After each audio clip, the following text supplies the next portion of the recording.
नमो तस्से भगवतो अरहतो सम्मा संबुद्दस्से नमो तस्से भगवतो अरहतो सम्मा संबुद्दस्से नमो तस्से भगवतो अरहतो सम्मा संबुद्दस्से द्वे इमा आनंद धातुयो संकताच धातु असंकताच धातु इमे को आनंद द्वे धातुयो यतो जानाति पश्चात् पश्यति एतावतापि को आनंद धातु कुशलो विभूति अलम वचनाति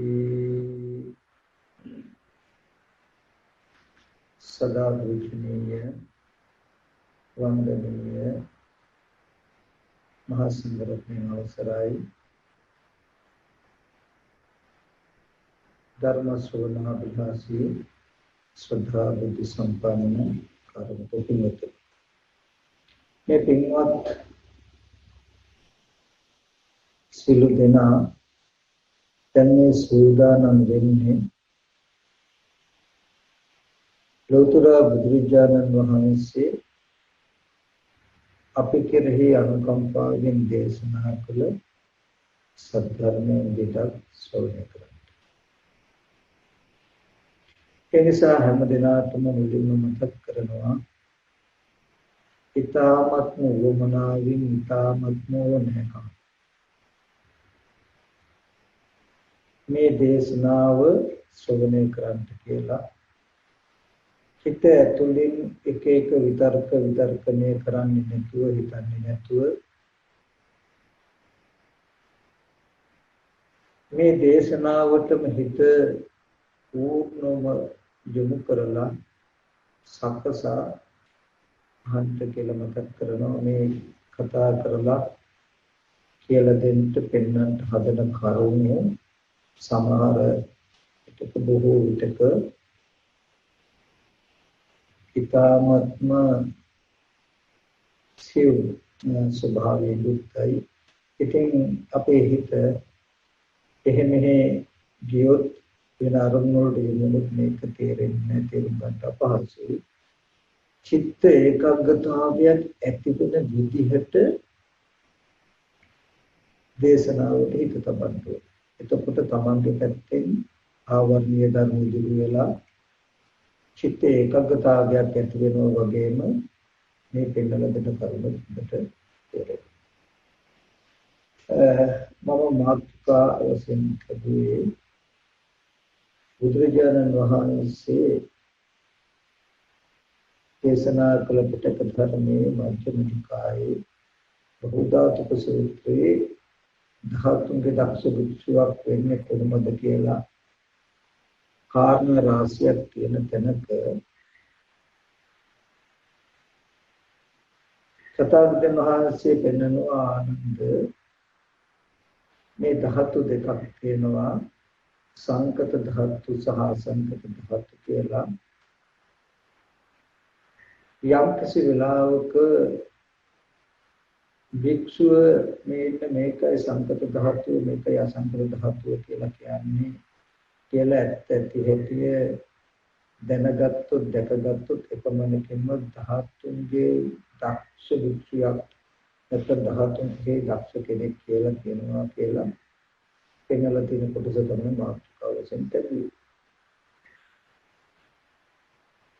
ඒව මාතෘකා කළත් ඒ ධාතු ස්වභාවය ඕගොල්ලන්ට පැහැදිලි වෙන විදිහට ඒ ධාතු ස්වභාවය මේ ඉස්සෙල්ලාම විස්තර නොකොට මම වෙනත් පැත්තකින් ඔයගොල්ලන්ව මේ දේශනාව තුළින් අරගෙන යන්න කියලා හිතුවා. මොකද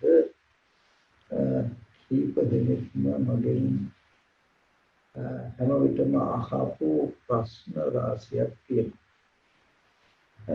මම අරෝදේ පුදී හිතට අහන අපේ මහත්මයෙක් අහපු ප්‍රශ්නයකට පිළිතුරු වශයෙන් දීපේක මම ඒකෙදී පරමාර්ථ ධර්ම කියන්නේ මොකක්ද කියන කාරණාවත් කියනවා. ඉතින් ඒ කාරණාව ටිකක් පැහැදිලි වෙන්නත් එක්ක මම මේ ධම්මපාරමේ දේශනාව වෙන පැතිකඩකින් අරගෙන ගිහිල්ලා පුළුවන් දෙයක්. අපි ඇත්තටම මට ඕනකම තියෙන්නේ බණ දහමක් කියනවා කියලා කාලෙ ගෙවන්න පුළුවන් මොනවා හරි කියලා දෙන්න නෙවෙයි. මේ සසර තිසේ දුක් සහගතයි. මනුස්ස ජීවිතේ දුක කවර කතාවද? සතර පාවල දුක මෙන්න මෙච්චරයි කියලා තීරණය කරන්න බෑ. හිතන්න බෑ. අද භවයේ මෙහෙලින් අපිට නොතේරුණත් අපි හැම කෙනාගේම සසරේ ඉන්නවනම් බොහෝ උපෝත්ති ස්ථානයේ වෙන්නේ දුක් භූමිය. ඉතින් ඒ බඳු භූමියෙන් මේ ලෝකය ඈතර කරවන්න මටත් ඈතර වෙන්නමයි. ඉතින් මේ සඳහා ඊට විචුවම අවශ්‍ය වෙන කරුණු ටිකක් තමයි මට ඔයගොල්ලන්ට කියලා දෙන්න ඕන. ඒ නිසා ඉස්සෙල්ලාම මොන පටන් ගමු. ලෝකේ කියලා කියන්නේ කස්මින් ලෝකෝ පතිච්චිතෝ දුක්ඛෝ ලෝකෝ පතිච්චිතෝ. ලෝකේ කොහෙද පිටලා තියෙන්නේ? දුක මත. එතකොට ජාති ජරා මරණ ශෝක පරිදේ දුක් තුනස් කියන්නේ සියලුම දුකෙන් යුක්තයි ලෝකේ. එතකොට අද අපි ඉන්න අපේ පැවැත්ම තමයි මේ ලෝකේ කියලා කියන්නේ. අපි මුලින්ම බලන්න ඕනේ ඉස්සෙල්ලාම මේ ලෝකය හැදුනේ කොහොමද කියන කාරණා. ඊට පස්සේ දෙවනුව අනුක්‍රමයෙන් අපි ලෝකෙන් ඈතර වීම සඳහා ලෝකෝත්තර වීම සඳහා කෙසේ කටයුතු කොට යුතුද? ඒ සඳහා තියෙන පටිපාටිය කුමක්ද කියන කාරණාව දෙවනුව බැලිය යුතුයි. එතකොට මේ ලෝකය හැදුන හැටි තමයි බුදුරජාණන් වහන්සේ පටිච්ච සමුප්පාද ධර්මය හරහා පැහැදිලි කරා. ඒකෙදී මම මුල් කොටස කෙටි කරලා අවශ්‍යම ටිකට ඇවිල්ලා ඒක විස්තර කරන්න. බුදුරජාණන් වහන්සේ වදාලා පෙර අවිද්‍යා කර්මයට විපාක ස්කන්ධ ටිකක් හම්බුන හැටි.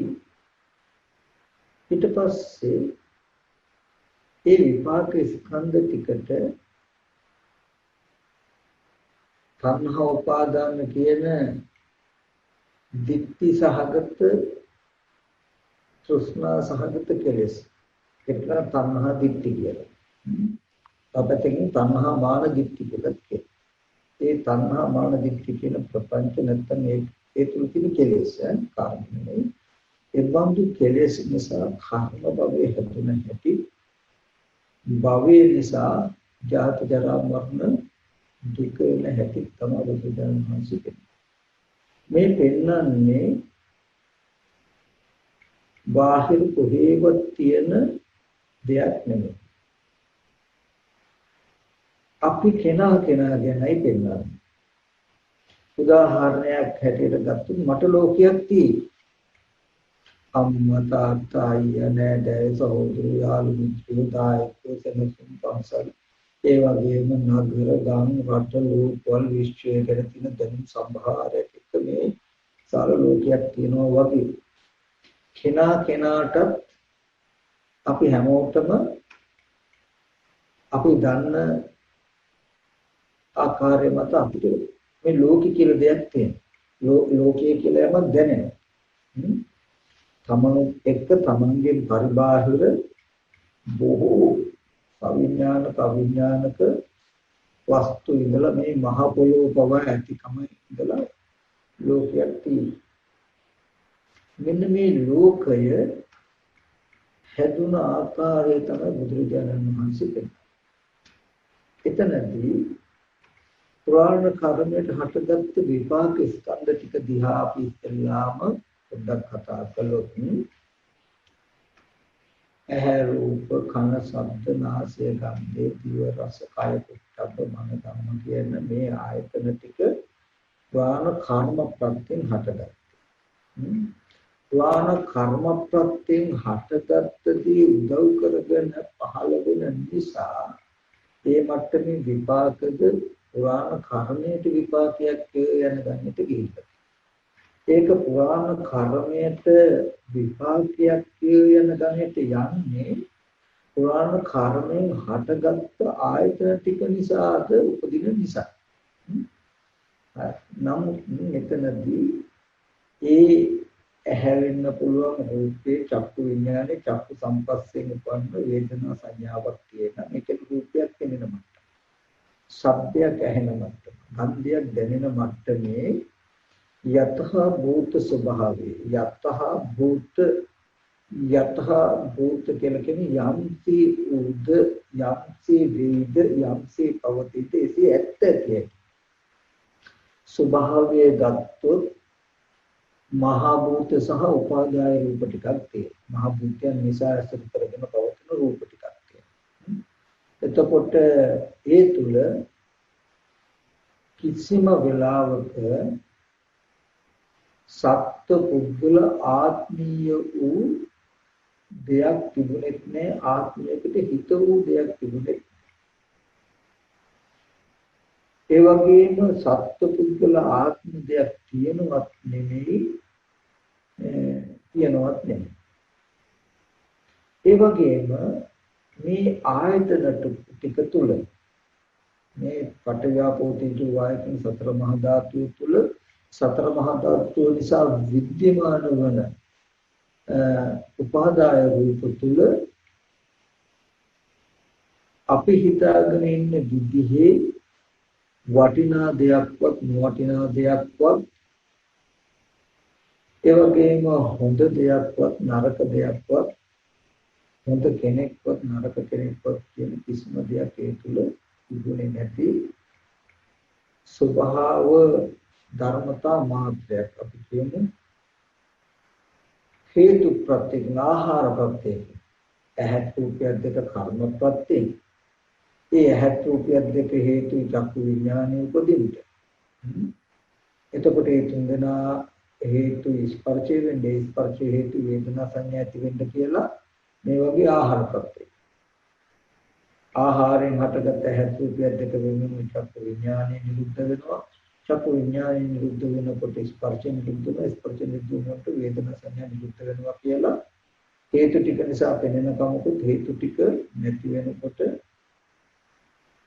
පෙනෙන දේ නැති වෙනවා කියලා ධර්මතාවයක තුල තියෙනවා. උබන්දු රූපයක්, එබඳු ශබ්දයක්, එබඳු ගන්ධයක් අපිට හම්බ වෙනකොට ඒ ආරම්භය බොහෝ කල සිට පැවතෙන ආශ්‍රව අපි ගාව සක්‍රියයි. ආශ්‍රව. බොහෝ කල සිට පැවතෙන කෙලෙස් වූ. ඒ නිසා කෙනෙන දෙයට අනුගතවමයි ඇහෙන දෙයට අනුගතවමයි මේ සිත් උපදින්නේ අපේ පහළට. යම් ආකාරයකට තණ්හාව ඇති වෙන නැත්නම් රූපං අත්ථෝ සම්මුපස්සති රූපී ආත්ම විදිහට දකින ආකාරයට තණ්හාව හෝ මානෙ හෝ දිට්ඨිය හෝ ඇති වෙන විදිහට පෙනෙන දෙයට අපි හිත හසුරවනවා. ඇහෙන දෙයට අප හිත හසුරවනවා. ඒකට තමයි මේ තණ්හා උපාදාන කියන කාරණා ටිකෙන් දෙන්නේ. ඊගවට තියෙන දේ තමයි පෙනෙන රූපයකට අපි යම් ආකාරයකට හිත හසුරුවයිද අපි හිතපු දේ එනුණු දේ දෙකම එකට එකතු කළා මෙන්න මේ විදිහේ වටිනා රූපයක් තියෙනවා හොඳ රූපයක් තියෙනවා පුද්ගලික රූපයක් තියෙනවා පුද්ගලික රූපයක් තියෙනවා නරක රූපයක් තියෙනවා කියලා අපි තුද දැනුම් සම්භාරයක් ගොඩනගනවා දැනුමක් ඇති දැනගැනිල්ලක් ඇති එතකොට අන්නේ දැනුම් සම්භාරයට දැනගත්ත එකට තමයි අපි භවය කියලා කියන්නේ අපිට ඒ බඳු නගර හිමියට මෙබඳු පණිවිඩයක් පවරලා දීලා ඒ හැරූප චක්කු විඤ්ඤාණය නිරුද්ධ වෙනවා. ඒ කන සෝක්ත විඤ්ඤාණය නිරුද්ධ වෙනවා. නිරුද්ධ වුණාට භවය කියලා කියන්නේ මේ විදිහේ අය මේ වගේ දේවල් බාහිර තියෙනවා ඉන්නවා කියලා අපි තුල හැදුණු දැනුම. ඔන්න ඔය භවය කියන තැනට තමයි මේ ලෝකේ කියලා කියන්නේ. පංච උපාදාන ස්කන්ධ ලෝකේ කියලා කියන්නේ. දැන් ඕගොල්ලන්ට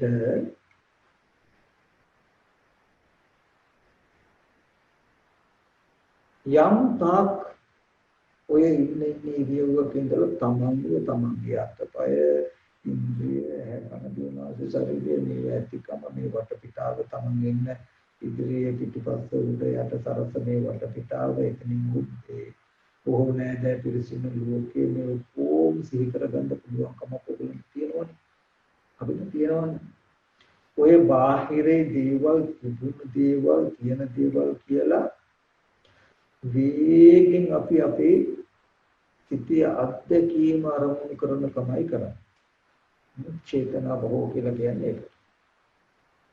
එතකොට මේකට තමයි පංච උපාදාන ස්කන්ධ ලෝකය නැත්තම් භවය කියලා කියන්නේ.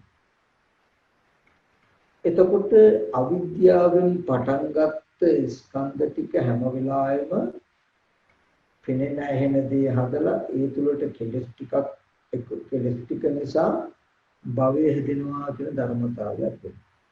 පෙනෙන ඇහෙන දේට තණ්හා උපාදාන කියන කෙලස් ටික සක්‍රිය නොවුණා නම් මේ වගේ ලෝකයක් හැදෙන්නේ මේ වගේ ලෝකයක් හදන්න මුල් වෙලා තියෙන්නේ අනාර කෙලස් ටික. ඒ කියන්නේ දැන් මේ වෙලා තියෙන මොකක්ද කියන එක තේරෙනවා. අපිට පෙවුණු තැනක තියෙන්නේ පෙවුණු දේ කියලා කියන්නේ උප්පත්ති භව. ඇහැ කන දිව නාසය ශරීරය කියන මේ ටික විපාකයි කියලා කියන්නේ උප්පත්ති භවය. ඒ උප්පත්ති භවය කෙලස් ටිකක් නිසා කර්ම නිමිති ටිකක් කරගෙන නැත්නම් කර්ම භවය හදාගෙන අපි මේ දැන් තියෙන්නේ. අර ටික නිරුද්ධ වෙලා නමුත් ඇති බවට කර්ම භවය සකස් වෙනවා. සබ්බම් භවගාමී කම්මං කම්ම භවං කර්ම භවය කියලා කියන සියලු භවගාමී කර්ම. දැන් මේ විදිහට කර්ම භවය හැදුනහම මෙතෙන්ට අනවරාග සංසාරේම කළ කර්ම වල නැදකම අවශ්‍යයි. එතකොට මුළු අනවරාග සංසාරෙම තියෙන ගති පුරුදු ලක්ෂණ ඔක්කොම ටික එනවා.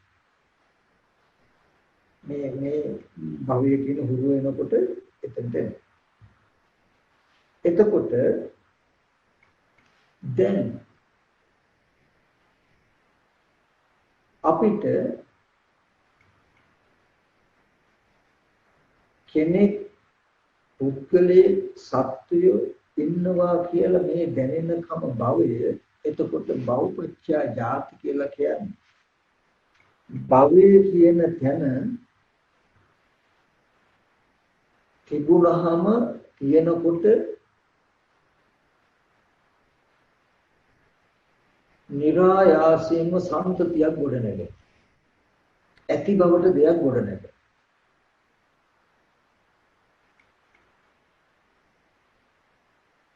තමන්ව හැදිලා අනිත් අයව හදලා මුළු ලෝකෙම හැදිච්ච තැන තමයි මේ භවය කියලා කියන්නේ. හැබැයි උපමාවක් කළොත් ගිනි පෙල්ලක් කරකවනකොට ගිනි වලල්ලක් වෙනවා. සැබෑවටම තියෙන ගිනි පෙල්ල ගිනි වලල්ලක් නැහැ. නමුත් ගිනි පෙල්ලේ කැරකෙන අධික වේගය නිසා ගිනි වලල්ලක් වෙනවා. ඇත්තටම අපිට ගිනි වලල්ලෙන් එහාට පයින්න බැහැ පිටින්. හැබැයි අපි හිතාගෙන ඉන්න පයින්න බෑ මේ ගිනි වලල්ලෙන් පයින්න ගිනි වලල්ලෙන් පිච්චෙනවා. නමුත් ඇත්තටම අපි පිච්චෙන්නේ ගිනි වලල්ලෙන් නෙමෙයි ඒ වේගින් ගිනි පෙල්ලෙන නිසා ගිනි පෙල්ලෙන්මයි අපි පිච්චෙන්නේ. ඒ වගේ තිබුණා තියනවා කියලා දැකපු අහපු අත්දැකීම් මේ භවංග චිත්තය කියලා කියන්නේ වේගින් සිහි කරනකොට මේ හැම දෙයක්ම තියෙනවා වගේ පේනවා. භවය කියලා කියන්නේ අපිට ගිනි වලල්ල වගේ.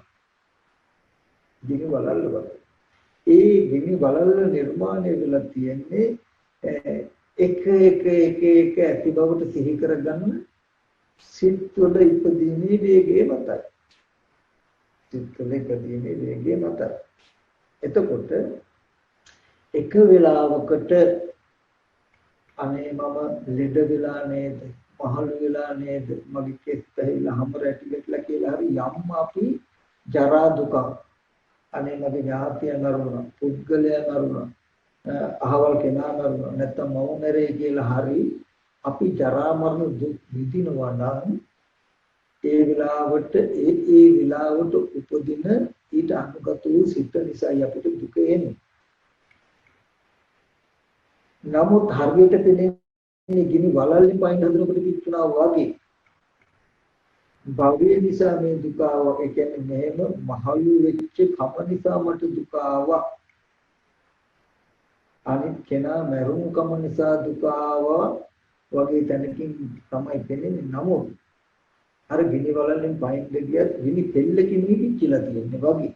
ඒ වෙලාවට උපදින සිත තුළින් පිච්චිලා තියෙන්නේ. ඉතින් මම මේ ටික මතක් කළේ මේ ටික නෙමෙයි ඇත්තටම වැදගත් වෙන්නේ අපිට ඉස්සරහ ටික. එක කාරණාවක් මතක් කරගන්න ඕනේ. හැම වෙලාවෙම භවය කියන එක පවතිනට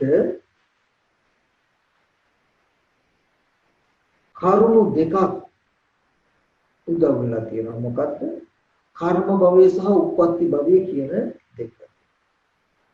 ඇහැ කන දිව නාසය ශරීරය කියන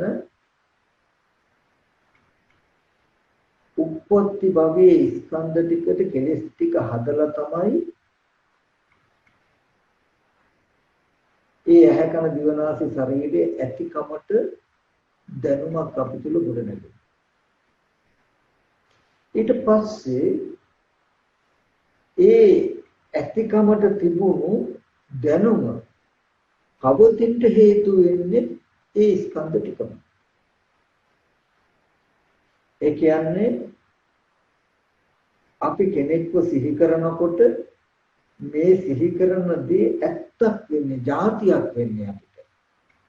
ඒක බොරුවක්, සිතුවිල්ලක්, මනෝමය විතරකයක් නොවි ඇත්තම සිද්ධියක් වෙන්නේ බාහිර තිබුණා හෝ බාහිර තියෙනවා කියන තැනකට සාපේක්ෂව යාම.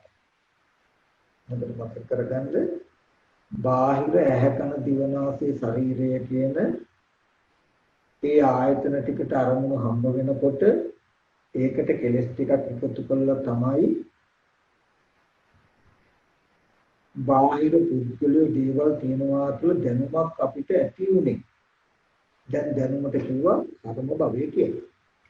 මේ කර්ම භවය භවපච්චය ජාති කියලා කියන්නේ භවයේ ප්‍රතිවිමින් ජාතිය කියලා කියන්නේ.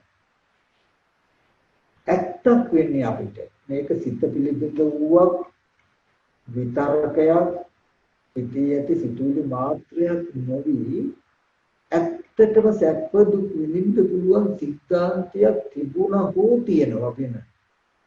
ලෝකයක් වෙන්නේ නැවතත් මේ පංචායතනයේට නැත්නම් සලආයතනයට සාපේක්ෂව. අපි මොනවා හරි දෙයක් සිහි කරනකොට ඒ සිහි කරන දේ බාහිර තියනවා හෝ එහෙම නැත්නම් තිබුණා කියන හැඟීම මතයි අපිට මේ සිද්ධිය ඇත්තක් වෙන්නේ.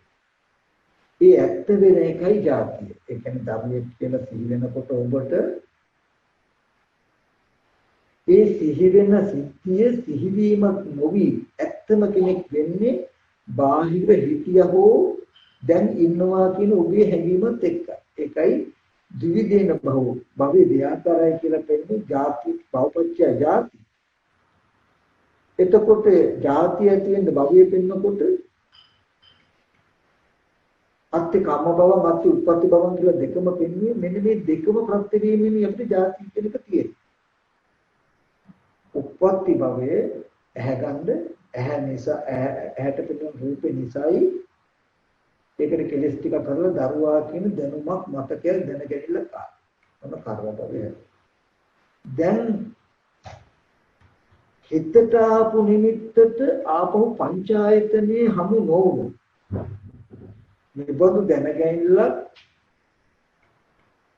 ඇති කරපු දේ කියනවා හෝ තිබුණා හෝ කියන තැනකින් නොවුනොත් මේක විතරකයක් වෙනවා සිතුවිල්ලක් වෙනවා පවතින්නේ දුක් විඳින්න කෙනෙක් දුක් විඳින්න ඇත්තක් වෙන්නේ නැහැ.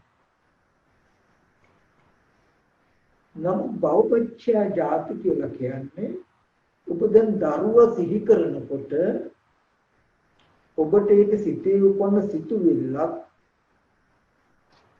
විතර්ක මාත්‍රයක් නොවි ඇත්තටම කෙනෙක්ව සිහි කෙරුවා කියලා උද්ගල භාවයක ඉපදීමක්ම ලබා දෙන්න හේතු වෙන්නේ භවයේ දෙආකාරයට ප්‍රතිදී. ඒ කියන්නේ දරුවා කියලා සිහි කරනකොටම බාහිරයේ පැත්තේ සතර මහා ධාතු පැත්ත දැනුයි අපි සතර මහා ධාතු කියන්නේ. නමුත් ඉස්සර වෙනදට ඇහැට පෙනුණු පැත්තේ ඒ දැකපු දරුවා ඉන්නවා. එහෙම නැතිනම් අපි කියන්නේ මැරිලා හරි නැත්තම් ඥාතිවරයෙක් හිටියා හෝ ඉන්නව හෝ හිටියා හෝ කියන තැනකින් ආපහු අර උත්පත්ති විපාක ස්කන්ධ ටික මේකට ගලපලාමයි අපිට කෙනෙක්ගේ ජීවත් වීමක් නැත්තම් පුද්ගල භාවයක සිද්ධාන්තයක් නිර්මාණය වෙන්නේ. ඒකයි උපාදාන පත්‍ය භවපත්‍ය ජාති කියනකොට දුවිදේන භවයේ දෙආකාරයි කියලා කියන්නේ. ඊට පස්සේ ඔබ හිතින් සිහි කරනකොට මෙතන හොඳ සිද්ධියක් තියෙනවා. හිතින් සිහි කරනකොට පංචායතනයට එන්නලා හිතියා ඉන්නවා ඒ පැත්තේ නිබඳු කෙනෙක් හිතියා ඉන්නවා කියලා පංචායතනයේ තියෙන පැත්තකින් ඔබට ඇත්ත කරගන්න. පුද්ගල භාවය. අනිත් පැත්තට එනවා ඊට පස්සේ. ඇහැකන ඊට පස්සේ මේ භවයේ හැදුණු තැන ඉඳලා ඇහැකන දිවනාසය ශරීරයේ කියන පංචායතනයට අරමුණු වෙනකොට කර්ම භව පැත්ත නැගිටලා ඔබට පුද්ගල භාවය ඇති වෙනවා. ඇහැට පෙනෙනකොට ඒ පෙනුන දෙයට ඉස්සෙල්ලා කෙනෙක් කියලා හදාගත්ත දේ සිහි වෙලා ඔබට කෙනෙක් වෙනවා. හිතෙන් සිහි කරනකොට ඇහැ පැත්තේ මෙහෙම කෙනෙක් හිටියා කියලා ස්කන්ධ ටික යා කළා පුද්ගල භාවය. කෙටියෙන් ගත්තාම ස්කන්ධ ටික හම්බ වෙනකොට කෙලෙස් සහගත විඥානීය අත්දැකීම සිහි කරගෙන පුද්ගල භාවය එනවා. කෙලෙස් සහගත විඥානීය අත්දැකීම සිහි කරනකොට ස්කන්ධ පැත්තට ඔබව නමල පුද්ගල භාවය ලැබෙනවා. ඔන්න ඔය නිසයි භවපච්චය ජාති කියන්නේ. ඒ කියන්නේ දැන් තමමුත් ඉන්නවා තමන්ගේ දුව පුතා ඥාති හිතයිසිනුත් ඉන්නවා ප්‍රාණ රිදී මුතුමැණික් වටිනා දේවල් ඉදකඩ යාන වාහන ඕන තරම් තියෙනවා. ජාතිපච්චය ජරා මරණ. දැන් ඔය විදිහට දේවල් උපදින නිසායි ජරා මරණ දුකක් වෙන්නේ. ජරා මරණ දුකක් වෙන්නේ. ඉන්න කෙනා ලෙඩ වෙලා මහලු වෙලා මැරිලා දොස් කිව්වා බැන්න නින්දා කළා අපහාස කළා කියලා ඔකට දුක් විඳින්න පුළුවන්. හරි. එතකොට මේ දුකට හේතුව ජාතිය කියනකොට ඔයගලන්ට ගත්ත හැකි මට මතක ධම්මදායක සූත්‍රය හරියි ආර්ය පරිශන සූත්‍රය හරි දෙකෙන් එකතු වෙන්න ඇති. ආර්ය පරිශන සූත්‍රය වෙන්නේ පොඩ්ඩක් බලන්න. බෝසතන් වහන්සේ දේශනා කරනවා මහණෙනි මාට මෙහෙම එකක් හිතුණා. මම ಜಾති ස්වභාව කොට ඇතු ඉඳගෙන ಜಾති ස්වභාව කොට ඇති දෙයක් හොයනවනම් ඒක මට සුදුසු නෑ. මොනවද ಜಾති ස්වභාව කොට ඇතු ඉඳගෙන ಜಾති ස්වභාව කොට ඇති දේවල් හොයන්නේ? මම ඉපදීම ස්වභාව කොට ලෙඩවීම මහලු වීම මරණය ස්වභාව කොට ඇති ඉඳගෙන ඉන්නවා. මොනවද ಜಾති ස්වභාව කොට ඇති දේවල්? බිරින්දල දරු ස්වාපුරුෂය රන් රිදි මුතු මැණික් මේව ಜಾති ස්වභාව කොට ඇති දේවල්. මම ಜಾති ස්වභාව කොට ඇති දේවල් කෙනෙක් ඉඳගෙන මේ වගේ දේවල් හොය. මම ජරාවට යන්නේ එක්ක ඉඳගෙන ජරාවට යන දේවල් හොය. මට ඒක හොඳ මදි. ජරා මරණයෙන් යුක්ත මම අජරාමරයම වන්නේ නම් සුදුසුයි කියලා. එතකොට ಜಾති ස්වභාව කොට ඇති ජරා ස්වභාව කොට ඇති දේවල් හැටියට මේ සියලුම ධර්මතා අපිට අම්බ වෙනවා. එතකොට මට මෙතනදී ඕනේ උනේ එක දෙයක් කියන්න. අපිට ඒකාන්ත කොට ජරා මරණ දුකකුත් වෙන්නේ ජරා මරණ දුක් විඳින ලෝකෙකුත් වෙන්නේ. ඒ ලෝකයෙන් බලනකොට ඉන්න තියෙන කෙනෙක් හරහා විඳින දුකක් වුණාට මෙන්න මේ වගේ સિદ્ધාන්තයක් උයි මේ තුල වෙලා තියෙන්නේ කියන එකයි මට පැහැදිලි කරන්න ඕනේ. දැන් අපි ඕකේ අන්පතර කියන්නේ ජාති ජරා මරණ ශෝක පරිදේ දුක් දුක් අසීදින තැන තමයි අපේ ජීවිතේ. මේ ජරා මරණ ශෝක පරිදේ දුක් දුක්නස් අපි කොයි වෙලාවක හරි විඳින්න එක නැති වෙන්න නම් ජාතිය නැති වෙන්න ඕන. ජාතිය නැති වෙන්න ඕන. ජාති නිරුද්ධ වෙන නම් භවය නිරුද්ධ වෙනවා. කියන සිද්ධියක් තියෙනවා. අපි පොඩ්ඩක් ඒක ගැන බලමු. ඔබට දරුවෙක් හෝ අම්මා හෝ නෑදෑයෙක් හෝ සිහි කළා හිටියා හෝ ඉන්නවා හෝ හිටියා හෝ කියන තැනකින් ඒ අයගෙන් දුකක් ඒ අය අරබය දුක් විඳින්න පුළුවන් නම් ඒ අය සිහි කළා අභිසුකම ප්‍රිය විප්‍රයෝග දුකයක් අද එනවනම් හොතට මතක තබා ගන්න ඒ දුකට හේතුව කෙනෙක්ගේ ඉපදීම කියන ඇත්තද කියලා කියන තැන කෙනා ඇත්ත වුණා නම් ඇත්ත වුණ නිසා දුක එනවා. හරි දුක අයින් කරන්න නම් කෙනා ඇත්ත වෙන එක අයින් කරන්න. ඉපදීම නතර කරන්න. කෙනා ඇත්ත වෙච්ච එක නැත්නම් කෙනෙකුගේ ඉපදීම නතර කරන්න මොකට භවය නිරුද්ධ කරනවා. භවය නිරුද්ධ කරනවා කියන්නේ භවය ප්‍රත්‍ය වෙන්න දෙන්න ඕනේ. ඒ කියන්නේ දරුවා ඥාතිවරයා කියලා සිහි කරනකොට ඔබ දන්නවා හිතෙන් සිහි කරනකොට පංචායතනයේ පැත්තේ හිටිය හෝ ඉන්නවා කියලා හිත නැඹුරු වෙන්න දෙපොත් තමයි ජාතිය දක්වා දිනුනේ. ඇහැට පෙනෙනකොට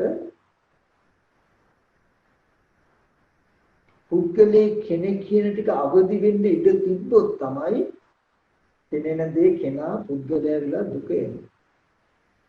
එතකොට අපිට පුළුවන් කෙනෙක් පුද්ගලයේ කියන එක සිහි වෙනකොට භවය ජාතිය දක්වා වර්ධනය නොවි භව නිරෝධය සඳහා කටයුතු කළොත් ජාති නිරුද්ධ වෙනවා. භවය නිරුද්ධ වෙනවා කර්ම භවයේ උත්පත්ති භවයට ගැට ගැහුවේ නැත්නම් උත්පත්ති භවයේ කර්ම භවයට ගැට ගැහුවේ නැත්නම් ජාතියට ඉඩ නැහැ. ඒ මුළු ජරා මරණයට ඉඩ නැහැ. කෙනෙක් නිසා එන දුක නැති කරන්න නම් කෙනෙක්ගේ සිහිවීම ඇත්ත නොවෙන්න ඕනේ. වස්තුවක සිහිවීම ඇත්ත නොවෙන්න ඕනේ. ඇත්තටම එහෙම වස්තුවක් තියෙනවා කියන එක ඇත්තක් වෙන්න බෑ. පුද්ගලයෙක් ඉන්නවා කියන එක වෙන්න බෑ. ඉන්නවනම් පුද්ගලෙ දුක එනවා. තියෙනවනම් වස්තුවක් දුක එනවා. දුකට හේතුව ඒ වස්තුන්ගේ ඒ පුද්ගලයන්ගේ ජාතිය ඇති. ඒ ජාතිය නිරුද්ධ කරන්න නම් භවය නිරුද්ධ කරන්න වෙනවා. ඒ කියන්නේ භවය නිරුද්ධ කරන්න පුළුවන් ක්‍රම දෙකකට. එකක් තමයි කර්ම භවයේ පවතින හේතු දෙකක් වෙනවා. එකක් තමයි කර්ම භවයේ පැත්තෙන් අවදි වෙලා උප්පත්ති භවයට නැඹුරු ස්කන්ධ ටිකට හිත තබලා තමයි භවයේ පවතින්නේ. එහෙම නැත්නම් උප්පත්ති භවයේ ඇති වෙනකොට කර්ම භවයේ පැත්ත අවදි කරගෙන සිතේ අදහස් පැත්ත අවදි කරගෙනයි භවයේ ප්‍රත්‍ය කරගන්නේ නැත්නම් ජාතිය ඇති. භවයේ පවතින්නේ නැහැ. හිතේ සිහි කරගන්න කර්ම භව පැත්තට උප්පත්ති භවයේ යාවෙන්න තිබෙන්නේ නැත්නම් මනස තුලම හටගෙන නිරුද්ධ වෙනවා මිසක ඇත්ත වෙන්නේ. භවයේ ප්‍රත්‍ය නොවුණු ජාතිය වෙන්නේ. භවයේ නිරුද්ධ වෙනවා. උප්පත්ති භවය හම්බ වෙනකොට ඇහැට රූපයක් හම්බ වෙනකොට කර්ම භව ප්‍රත්‍යිත ආදී අවදි නොවුණු ප්‍රත්‍ය නොවුණු ජාතිය වෙන්න පුද්ගලයෙක් ඉන්නේ ඒ ස්කන්ධ ටික නිරුද්ධ වෙනවා. චක්කු සම්පස්සේ නිරෝධයෙන් ඒක නිරුද්ධ වෙනවා කෙනා උපදින්නේ. මනෝවේන් සිහි වෙන එකට පංචායතනෙ ගැට ගැහුවේ නැත්තම් මනෝ සම්පස්යෙන් එක නිරුද්ධ වෙනවා ජාතිය උපදින්නේ. මම කියන එක තේරෙනවද කියලා පොඩ්ඩක් බලන්න. මෙහෙමයි භව නිරෝධින් ජාති නිරෝධ කරන්න තියෙන්නේ. භව පච්චය ජාති භවය ප්‍රත්‍යව ජාති වෙනවා. මනසින් මනෝ සම්පස්යෙන් අධිවචන සම්පස්සයක් ඇති වෙනකොට ඒකට පටිඝ සම්පස්සේ ගැලපුවොත් තිබුණා කියනවා කියලා ජාති. පටිඝ සම්පස්සේ චක්කුසෝත කියන ස්පර්ශයෙන් අරමුණු හම්බ වෙනකොට අධිවචන සම්පස්සේ ඇති කරගත්තොත් ඒ කියන්නේ අහවල් පුද්ගලයා කියලා කෙලස් ටික අවදි කරගත්තොත් ස්කන්ධ ටිකට කෙලස් ටික අවදි වීමෙන් කෙලස් ටිකට ස්කන්ධ ටික අවදි වීමෙන් භවයේ ප්‍රත්‍ය වෙනවා. භවයේ තියෙනවා. එතකොට භව නිරුද්ධ වෙන්නේ භවයේ ප්‍රත්‍ය තියෙනවා. ඒ භවයේ තිබීමම භවයේ ප්‍රත්‍ය වීමම ජාති. ඒ විදිහට වීමම කෙනෙකුගේ පුද්ගලික ඉපද. ඒ ඉපදීමම ජරා මරණට මුල. මේක වෙන කරන්න බෑ. මේ ඇති කල්ලි මේ වෙනවා. මේ ඇති කල්ලි මේ වෙනවා. ජරා මරණ දුක නැති වෙන්නේ ජාතිය ඇත්ත කෙනෙක්ගේ දෙයක ඉපදීමක් නොවෙන්න ඕනේ. කෙනෙක්ගේ දෙයක ඉපදීමක් නොවෙන්න භවයේ ප්‍රත්‍ය නොවෙන්න ඕනේ. භවයේ ප්‍රත්‍ය වෙන්නේ මොකේදද? කර්ම භවයේ උප්පත්ති භවයට උප්පත්ති භවයේ කර්ම භවයට ප්‍රත්‍ය නොවෙන්න ඕනේ. එහෙම නොවෙනවා නම් භව නිරුද්ධ වෙන්න ඕනේ.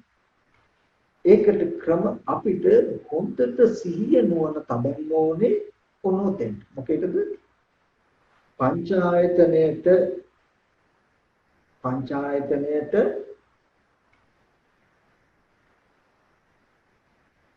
රූප ශබ්දාදී අරමුණක් හම්බ වෙනකොට කෙලස් ටික අවදි නොවෙන්න කර්ම භව මට්ටම අවදි නොවෙන්න පෙනෙන ඇහෙන පැත්තේ සිහිය යොදා ගන්න හුරු වෙන්න ඕනේ. ඔබ දන්නවා මේ සිහි නුවණ නැති වුණොත් භවයේ තියෙනවා නම් කෙලින්ම ජාති ජරා මරණ එනවා. භවයේ නැත්තම් තණ්හා උපාදාන කියලා භවයේ හැදෙනවා. මේ ටික තිබුණා. ඒ නිසා පෙනෙන ඇහෙන තැන වර්ණ සතහනක් මහා භූතයන් උපාදාය රූපය ඔබ කොටස් 32ක් ධාතු මාත්‍රයක් කියන සිහිය ඔබ පැවැත්විය යුත්තේ සත නිමිති ටික තියාගත යුත්තේ මේ ටික දකිනකොට ඔබ තුල කර්ම භවය අවදි වෙලා උද්ගල භාවය නැත්නම් ජාති ඇතිකල ජරා මරණ දුක වළක්වන්න තියෙන උපාය. ඊගොට මනෝමය සිහි වෙනකොට මෙහිම සිහි වෙනකොටත් සිහි කරනකොටත් මෙහෙම දෙයක් සිහි කරන්න පුළුවන්කම හදපු පැත්තේ හැදුණු පැත්තේ තියෙන අනාත්ම ධර්මතාවයක් කියලා පෙන්වන එක. ඔන්න ඔය විදිහට කිරීමෙන් විතරම ඒ කියන්නේ දැන් අපි ලෝක නිරෝධයේ පිණිස කටයුතු කරනවා කියන්නේ භව නිරෝධයේ පිණිස කටයුතු කරනවා. භව නිරෝධයේ නිවනයි කියලා කියන්නේ ඒකයි. එතකොට මේ ජරා මරණ ශෝක පරිදේව දුක් දුක්ඛස් කියන සියලු දුක ජාතිය නිසා ජාතිය භවය නිසා භවයේ හැදුනේ කොහොමද භවය හැදුනට පස්සේ ඒ කාරණාවේදී උප්පත්ති භවය නිසා කර්ම භවය කර්ම භවය නිසා උප්පත්ති පටික සම්පස්සේ නිසා අධිවචන සම්පස්සේ අධිවචන සම්පස්සේ නිසා පටික සම්පස්සේ කියේ යථාර්ථයේදී නමුත් අපිට හම්බ වෙන්නේ ඇහැට දකින්නකොට කෙනා සිද්ධ වෙනවා කෙනා සිහි කරනකොට දැකපු පැත්තේ හිටියා ඉන්නවා කියලා පෙන්නනවා. ඔකයි තියෙන්නේ අපිට කෙනෙක්ව ඇත්ත කරන්න මෙහෙම අය හිටියා මෙහෙම අය ඉන්නවා මෙච්චර වටිනා වස්තු තියෙනවා කියලා අපිට දැනෙන්න කරුණු දෙකයි තියෙන්නේ. මොකක්ද? ඇහැට පෙනෙනකොට මේ අහවල් කෙනා අහවල් වස්තු මෙච්චර වටිනා වස්තුව නේද කියලා සිහි වෙනකම් හෝ එහෙම සිහි කරනකොට දැකෝ පැත්තේ තියනවා හෝ තිබුණා කියලා පෙන්වනකම හිතේ තියෙන ওই ගති දෙක. එතකොට මේ ගති දෙක මතයි කර්ම භවයේ උපත්ති භවයේ උපත්ති භවයේ කර්ම. තවපැත්තකින් අපි ගත්ත අධිවචන සම්පස්සය කියන්නේ නාම සම්පස්සය පටිඝ සම්පස්සය පටිඝ කියන්නේ ගැටීමෙන් එන. ඇහැට රූප ගැටිලා කනට ශබ්ද ගැටිලා එන පටිඝ සම්පස්සය පැත්තට පටිඝ සම්පස්සේ නාම සම්පස්ස අධිවචන සම්පස්ස මනෝ සම්පස්ස පැත්තට තියාගන්න එක අපි කරන්නේ. භවය කියන්නේ උතන. ඒ මතයි જાතිය කියන එක තියෙනවා. එතකොට මේ ලෝකය කොහොම පවතින ලෝකයක් ඕක නැති කරන්න තියෙන්නේ. මනෝමය උපදින එක පටිඝ සම්පස්සයට නැඹුරු වෙන්න දෙන්න එපා.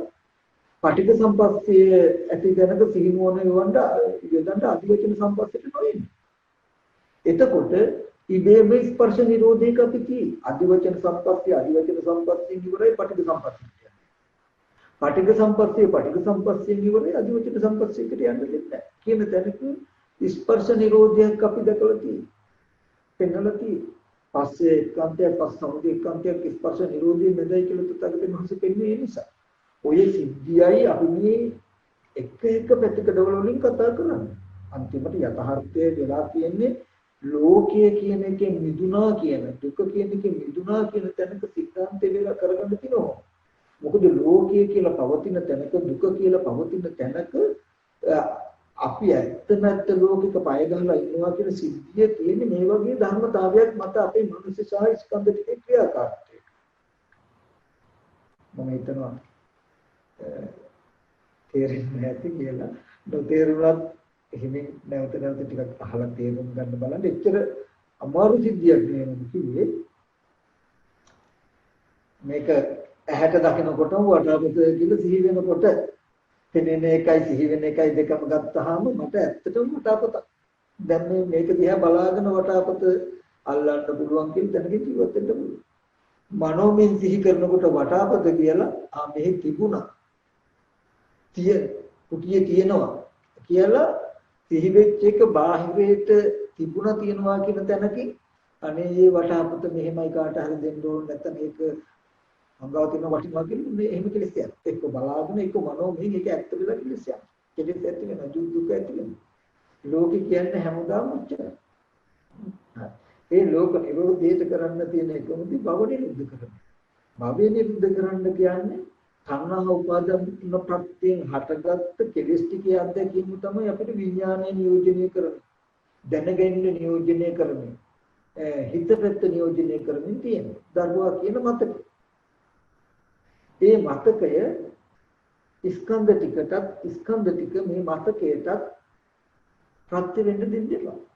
එතකොට දුකට ඉඩ නැහැ. මොකද පුද්ගලයෙක් කියලා කියන්නේ කෙනෙකුගේ ඉපදීම කියලා කියන්නේ කෙලෙස් සහ ස්කන්ධ ටිකක එකතුවක්.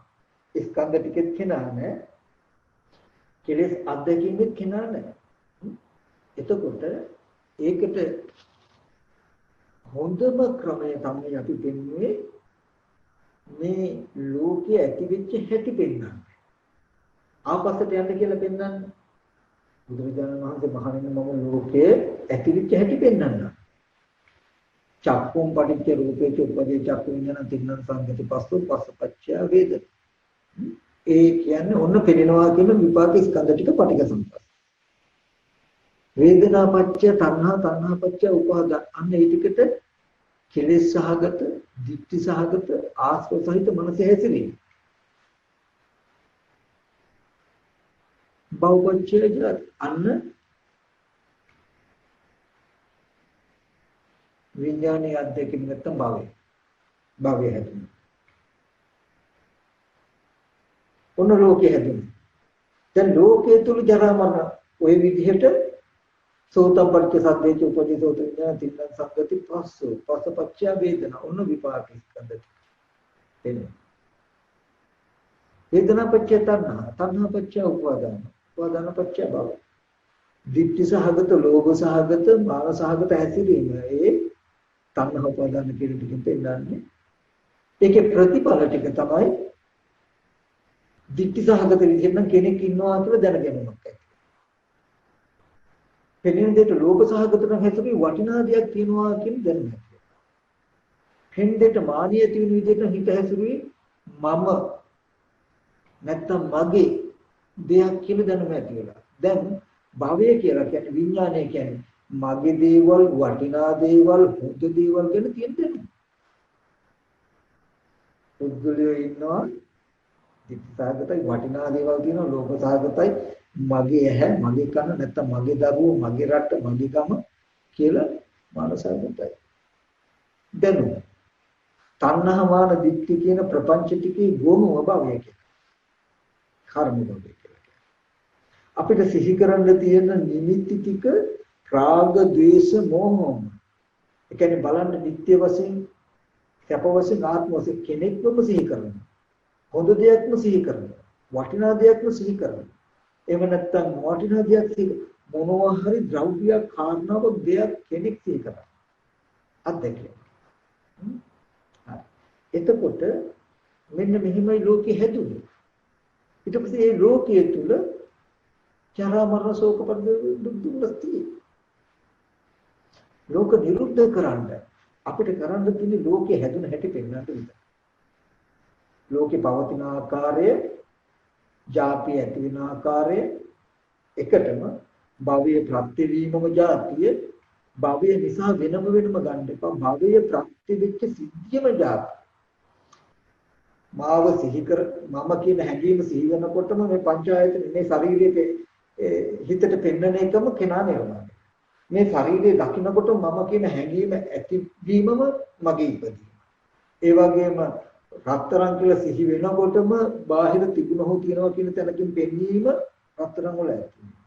එතකොට ඇහැට දකින්නකොටම රත්තරන් වටිනවාකම කියන එක සිහි වීමම රත්තරන් වල භවයේ ප්‍රත්‍ය උනාද ජාති.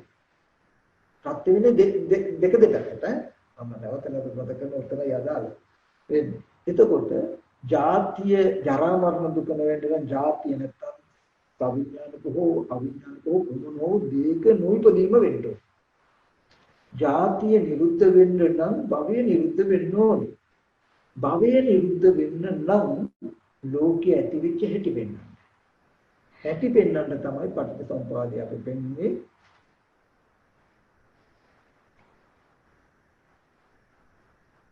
භවය කියලා කිව්වේ එතකොට පටිච්චසමුප්පාදය පෙන්වන්නේ භවයේ විපාක ස්කන්ධ ටිකට කෙලෙස් සහගත හැසිරීම නිසා දැනගන්න. කෙටියෙන් ගත්තොත් මෙන්න මෙතන රල්ලුම ආකාරයකට පවතින සිද්ධාන්තය. කෙටියෙන් ගත්තාම අපිට හිතෙන්නේ